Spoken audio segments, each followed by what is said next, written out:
Selamat pagi Sobat Indak TV, berjumpa lagi dengan saya Mutiara Cikmah yang akan memandu Anda dalam program 360 Detik. Jawa Timur mendukung implementasi Peraturan Presiden Nomor 55 Tahun 2019 tentang percepatan program kendaraan bermotor listrik berbasis baterai untuk transportasi jalan. Langkah ini merupakan bentuk komitmen Jawa Timur dalam menurunkan emisi gas rumah kaca serta bertujuan untuk mewujudkan pemanfaatan energi ramah lingkungan, peningkatan kualitas udara bersih, dan peningkatan efisiensi, ketahanan, dan konservasi energi sektor transportasi.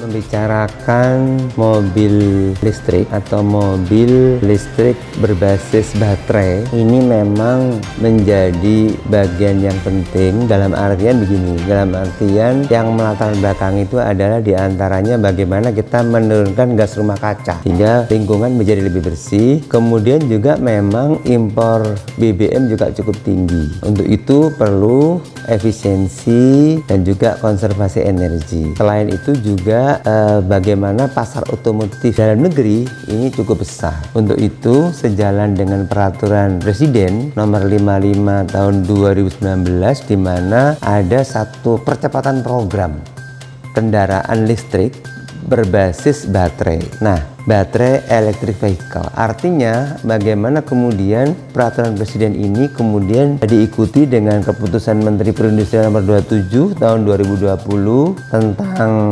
pengembangan industri listrik berbasis baterai terutama komponen, kemudian diikuti dengan peraturan Menteri SDM Nomor 13 Tahun 2020 tentang infrastruktur pengisian listrik dan juga dengan surat edaran Menteri Dalam Negeri untuk implementasi program kendaraan bermotor listrik berbasis baterai. Dari situ kemudian pemerintah provinsi melalui Disperindak kita mengadakan upaya-upaya bagaimana kira-kira persiapan atau paling tidak potensi yang ada di Jawa Timur. Ternyata memang industri karoseri di Jawa Timur sebagai salah satu pendukung industri otomotif itu cukup banyak, sekitar 37.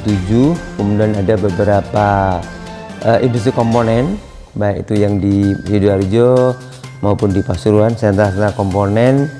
Kemudian juga beberapa SMK yang juga menangani otomotif dan juga beberapa program tinggi yang sekitar 30 lebih, ini juga programnya banyak yang otomotif. Dengan dasar itu memperhatikan juga pasal 7 di dalam Perpres 55 tahun 2019, maka akan bertahap tingkat kandungan dalam negerinya itu makin tinggi.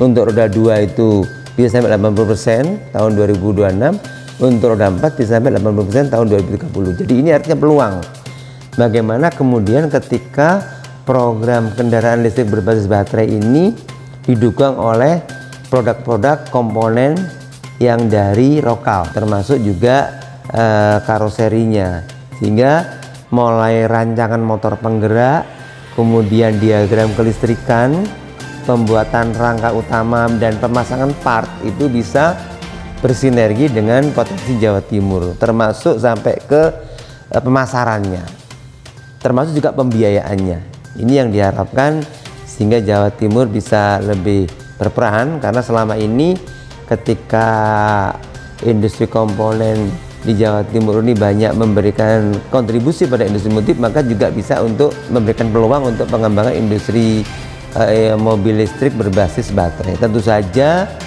ini perlu bersinergi dengan berbagai pihak. Misalnya tadi ini kita juga mendiskusikan dengan perindustrian bagaimana tentang TKDN, kemudian dengan BPPT bagaimana tentang beberapa komponen-komponen hasil penelitian mulai charger dan sebagainya, kemudian juga dengan Menristek, dengan ITS yang sudah punya produk gesit ya untuk motor listrik, juga beberapa stakeholder misalnya PLN dan juga PT Inka yang sudah membuat bis listrik. Nah, inilah kira-kira beberapa hal jika skema-skema mulai baterai, inverter, controller, charger, fast charger ini akan menjadi bagian penting untuk ada ketersediaannya yang bisa dicukupi insya Allah oleh industri di Jawa Timur, maka pergerakan implementasi dari mobil listrik berbasis baterai akan lebih cepat. Nah, untuk itu maka hari ini kita sengaja membahas dengan para pihak, mulai pengusaha karoseri, pengusaha komponen, perguruan tinggi, walaupun memang ada beberapa masalah-masalah yang bisa nanti secara bertahap diselesaikan. Di antaranya adalah memang infrastruktur pengisian, penggantian baterai itu kan belum banyak.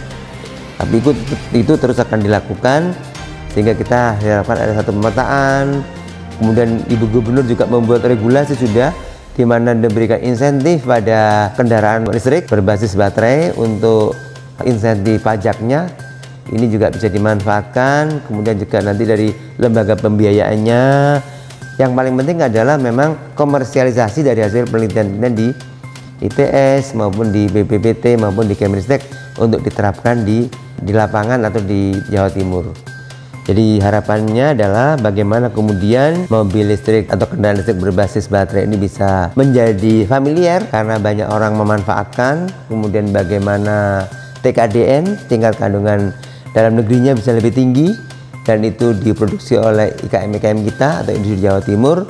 Dan yang tidak penting adalah bagaimana kemudian ada insentif memang untuk pajaknya, dan mungkin juga ada insentif mudah-mudahan untuk pembiayaan pembeliannya, karena masih dianggap masih cukup mahal memang mobil listrik. Tapi ini masih tetap menjadi bagian penting, dan riset-riset tentang baterainya ini terus dilakukan. Karena apa?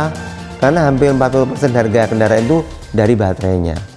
Sehingga nanti mulai baterai, inverter, controller, charger, dan transmission ini menjadi bagian yang penting untuk mendorong segera terwujudnya mobil listrik yang bisa dinikmati oleh masyarakat. Saya kira itu beberapa hal yang terkait dengan implementasi dari Kepres 55 tahun 2019, yaitu program kendaraan listrik berbasis baterai.